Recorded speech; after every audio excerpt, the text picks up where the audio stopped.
7 a.m. Hockey. Fuck you, Sochi.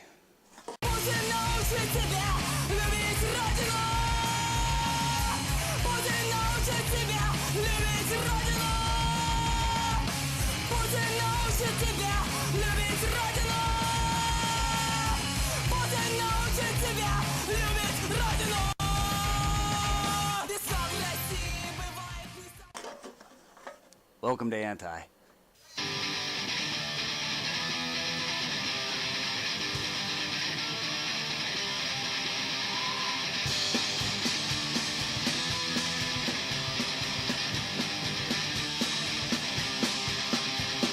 want a gun, I want a truck, I just want a good hard fuck.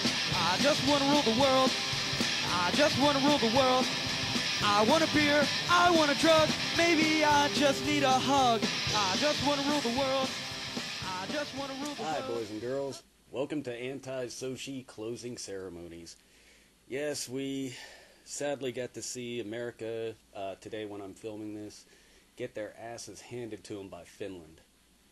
My guess is they were out on the Olympic Village in some big orgy somewhere, because if you read any kind of newspapers, pretty much once the athletes are done competing for what they really want, they're just banging their brains out. I'm all for that. So the medal count currently stands, USA is up there, just slightly ahead of Russia. Again, ice dancing, even snowboarding, I really could give two shits less about. Once America lost to Canada, I pretty much just checked out of the Olympics at that point. Now, of course, leading up to the Olympics, we all heard a lot about Putin and his anti-gay stances in a country that is pretty much a Republican paradise, from what I gather. Businesses have churches in them, and you're not allowed to be gay in public. That's pretty much every Republican standpoint I've ever heard of. I even saw in doing some research on this, I actually looked it up, Pat Buchanan, of all people, from Pennsylvania, my home state. Sadly, he actually said it was a Republican paradise. So, yeah, I guess that's why you're not hearing too much outcry from the Tea Parties, Teabaggers, about the whole anti-gay stance. The whole Pussy Riot was a big story in Sochi going into the Olympics, and sure enough, Pussy Riot got arrested, protesting in front of the Olympic rings. If you saw in the intro there, that was actually Pussy Riot's song, Putin Will Teach You to Love, as they protested right outside of the Sochi rings, and even got a little furry action with some of the mascots. Bonus. Yeah, so that was a little too bad about Pussy Riot once again getting put in jail. Although they weren't put in jail for the protest. Apparently, from what I read, they were put in jail for stealing from a church. Again, no gay people, churches, Republican paradise. Hey guys, you like that so much? Move to Russia. Now you see, the Olympics isn't just a time to celebrate the different countries coming together in the spirit of competition. It's also those subcultures within the countries to get together and actually get behind a common cause, supporting their home nations. We're also behind advertising in our sports. You know, the Super Bowl, we have that huge, big, ooh, what's the new ad going to be? Well, if anyone's been watching the Olympics in prime time, it is just littered and littered with ads and ads and ads.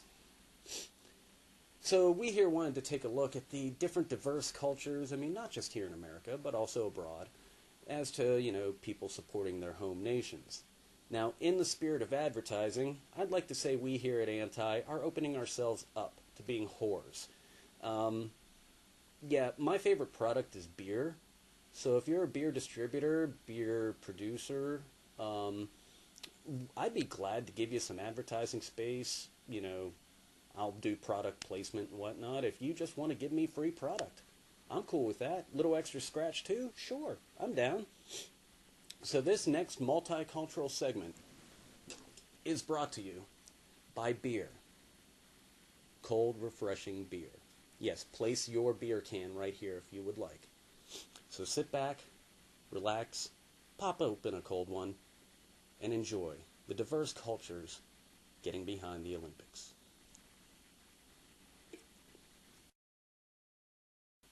I'd like to congratulate all the Olympic athletes for the medals that they brought home. Better luck next time, Team USA in hockey. But hey, it was a fun Olympics. Good job over there, guys. I'd like to congratulate all the Olympic athletes for the medals that they brought home. Better luck next time, Team USA in hockey. But hey, it was a fun Olympics. Good job over there, guys. I'd like to congratulate all the Olympic athletes for the medals that they brought home. Better luck next time, Team USA in hockey. But hey, it was a fun Olympics. Good job over there, guys. Wait. No. What are we doing being politically correct saying everybody's the same? Give me stereotypes, you bastard. Those are funnier. Oh yeah, drink beer.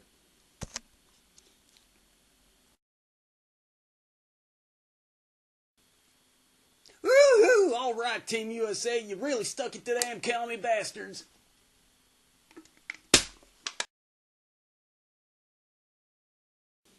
Ooh, I like the ice dancers. They're pretty.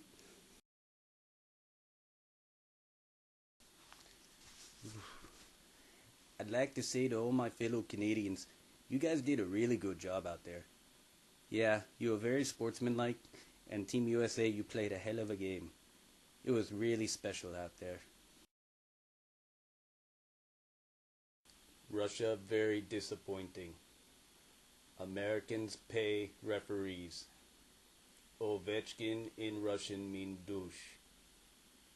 Americans all Ovechkins.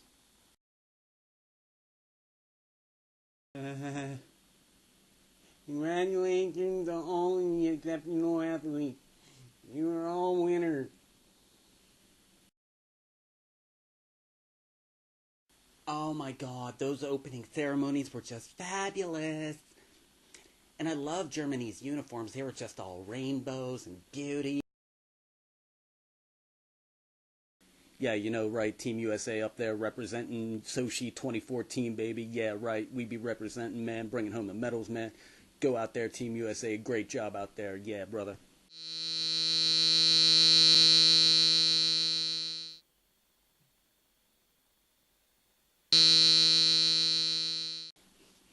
Daddy, what's the pussy right?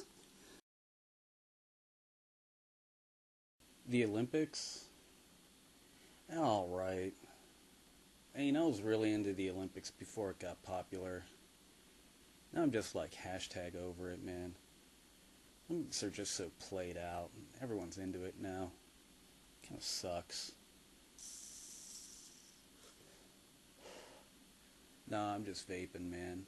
It's not a cigarette.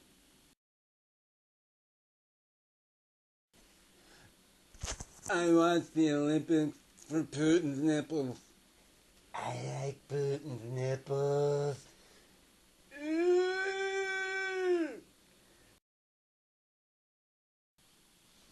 And now it's time for a shitty segment about sci-fi flicks. This segment is brought to you by Big Beer. Really big fucking beer. Drink it when you watch a bad sci-fi flick. Space, to infinity, and may the force be long and prosperous. Those revisions. Women are still worth 10 points more than men in all age brackets, but teenagers now rack up 40 points, and toddlers under 12 now rate a big 70 points. The big score, anyone, any sex, over 75 years old, has been upped to 100 points. So in the spirit of Olympics, my little excursion into looking for a sci-fi movie to watch took me to what I thought would make a really cool Olympic event. Now, most people of this generation probably more identify with the remake of this movie, Death Race, starring the action star Jason Statham, which, in its own right, kicked ass.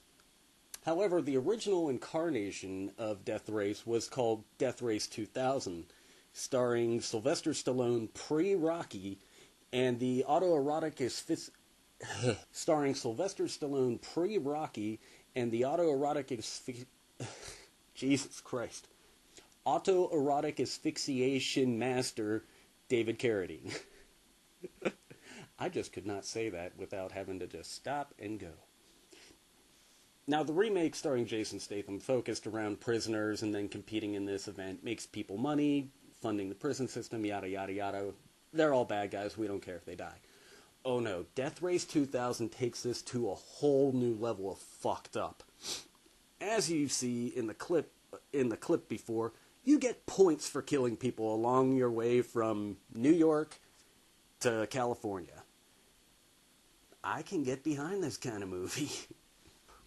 Now, of course, as with any 70s B-ish flick, sci-fi, the budget's not great, the special effects aren't all that extravagant, you get a few explosions here and there, a little bit of, obviously, make-up blood. Now, you do get nudity, which, hey, bonus for that, and no, not David Carradine. You get chicks. But a really cool part about this movie, if you look close enough, there's a guy, he doesn't last very long, but it is the sensei from Cobra Kai Dojo from the Karate Kid. If anything, you just gotta watch it for him making a little cameo appearance in this. I mean, not just cameo, he does actually have a few lines, but yeah, he doesn't last very long. So it's really hard to compare the new incarnation with Statham to the old 1970s version because you got very tiny budget and bad special effects versus really good budget, a little bit of a rewrite and awesome special effects.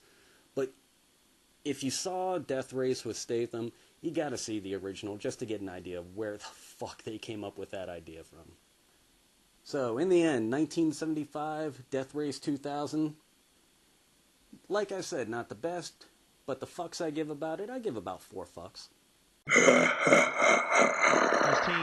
But his ambitions came undone in heat number 2. Oh, he's gone in the 9-10 changeover. Back on again, though. On. If he can get back on and hold it, it's the safest way to get down to the track. The 26-year-old did extremely well to hold on despite reaching speeds of 120 kilometers an hour. But his time of 1:05:11 left him over 11 seconds off the pace in last place.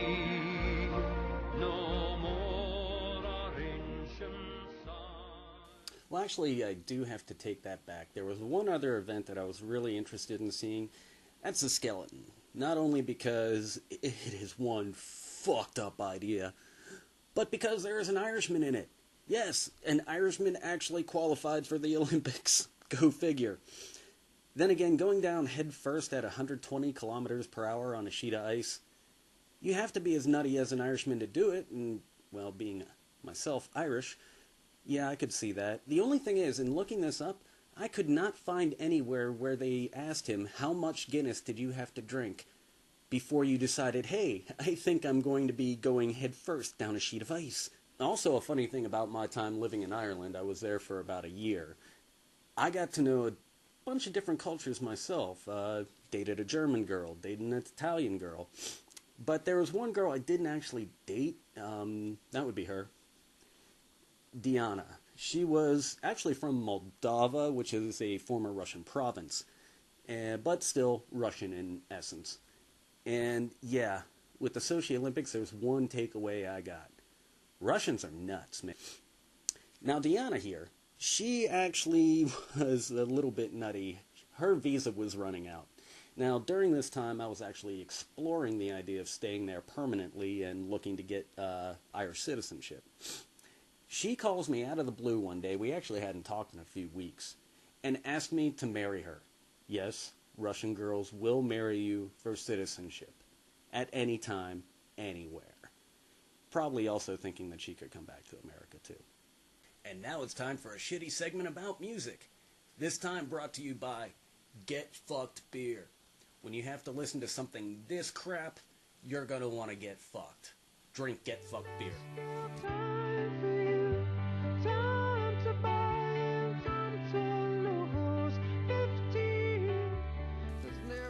Oh, hi. Yes. You just caught me listening to Five for Fighting. And okay, if you like punk and ska music like I do, you probably want to kill yourself after listening to that. Just have some. See, with the Olympics and me being a big hockey fan, I made the mistake of taking a band at their name. It's not even a band. It's a dude, a piano, crying. The whole fucking time. Why the hell would you name your band Five for Fighting when you're crying the whole time? I mean, is that your reaction after you get sent to the penalty box? Yeah, so I really, really made a mistake this week as far as choosing music. There's really not a lot, there's nothing good I can say about it.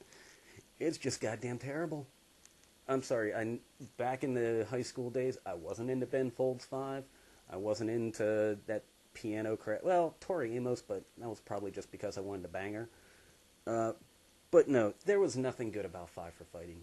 Not today. I mean, I probably would have known what I was getting into had I listened to radio, but I don't even listen to the radio anymore. It's like I got my punk, I got my ska collection, and that's pretty much it. I listen to Spotify, you know, I type in NoFX, and then I get a whole bunch of good shit.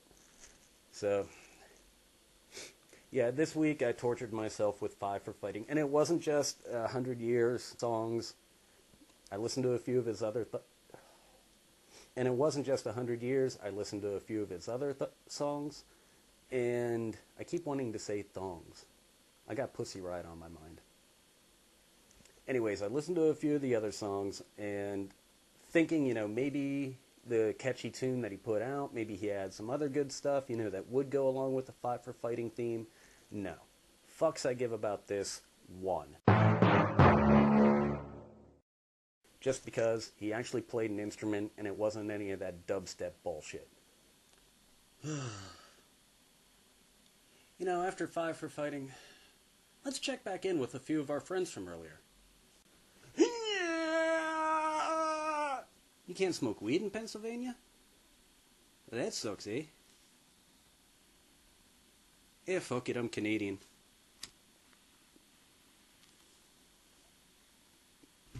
Yeah, that USA game was bad. It was so bad. I wrote a song about it. My amp's busted. I need to call my dad. Dad? Can you put some money in my account? My amp's busted. I need it for my art. I need it for my art, Dad. They really stuck it to Putin. Right in the pooper.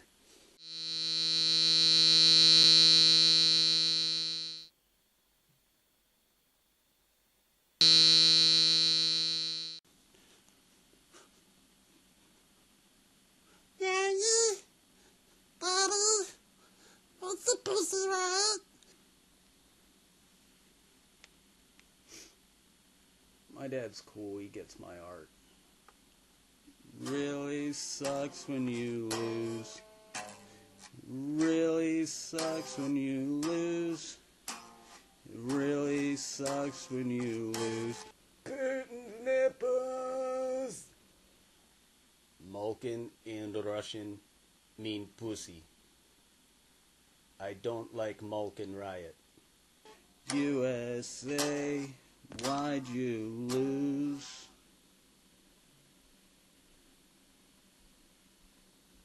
Snowboarding? Shit, man, them white boots be crazy. I ain't going out there in the cold. I ain't booger. No.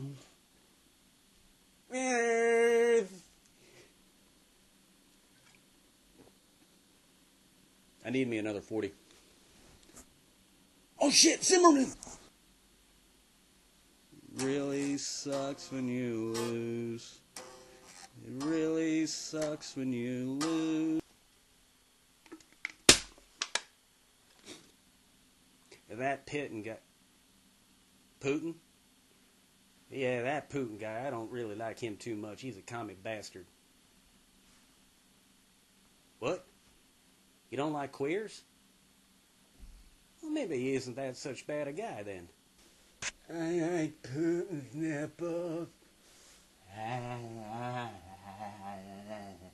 Well, I have a Kickstarter if you want to help fund my music so I can go on tour.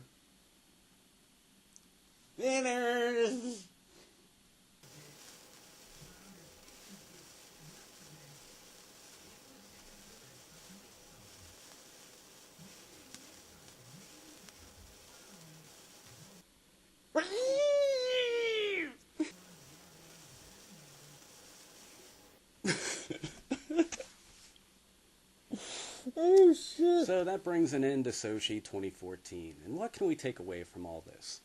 Well, we did discover Putin's nipples are sexy. We also learned that Russians hate gay people and are really religious, and they keep jailing Pussy Riot. But on the subject of Pussy Riot, I'm a straight guy. I like girls. I've had this penis riot in my pants for a while, and I'm just wondering if I were to insert my penis riot into a pussy riot, what kind of riot would you get then? I mean, I'm a straight guy. I support gay rights. There's got to be straight girls in Pussy Riot, right? And by the looks of them, they're pretty damn cute. And we also learned in Sochi, the United States hockey team sucked. Okay, yeah, sure. We beat the Russians. Big fucking deal. Canada, they outplayed us, and Finland made us look like a bunch of bitches. So I can't be all that mad about Finland beating us because you got Jussi Jokinen and Olli Mata, two Pittsburgh Penguins. I'm from Pittsburgh, so yeah, I could get behind that. Finland whooped our ass. Big fucking deal. We also learned that an Irishman in a skeleton goes airborne and actually is able to recover, which gave us a pretty cool highlight video for this show and I noticed it was all over the networks everywhere. Oh, by the way, my clip was taken from RTE Irish television, so copyright laws, fuck you. So tune in for another episode of Anti next Friday. We're not exactly sure what we're going to be talking about just yet because, well, we had Valentine's Day. We had the Olympics to talk about, and to my knowledge, there's really no special events. I'm not even sure what direction I'm going with this damn show. Hopefully you laughed a little bit more this time, aside from the depressing Valentine's Day bullshit I had last week. Tune back in. Lord knows what we're going to be talking about. I can get political. Obviously, I'm a big supporter of Pussy Riot, and, so topics could vary. We will always have our sci-fi movie segment. I'm not sure what I'm going to torture myself with this week. But hey, space to infinity, and may the force be long and prosper. And we'll also have another music segment too. Not sure who I'm going to be listening to. Probably not going to torture my ears as bad as I did with Five for Fighting. Still got to come up with a name for that though. Like a good solid name where I could torture myself with something bad, or I could listen to something really good. Fuck it. Think of something. So yes, once again, you have been watching Anti, brought to you by beer. Big beer and get fucked beer. Hey, if you want to sponsor me, sponsor me. So that's Anti for this week. I hope you laughed. Hope you cried. I hope you go fuck yourself. Oh, and one more thing. SNUGGLEFUCKS.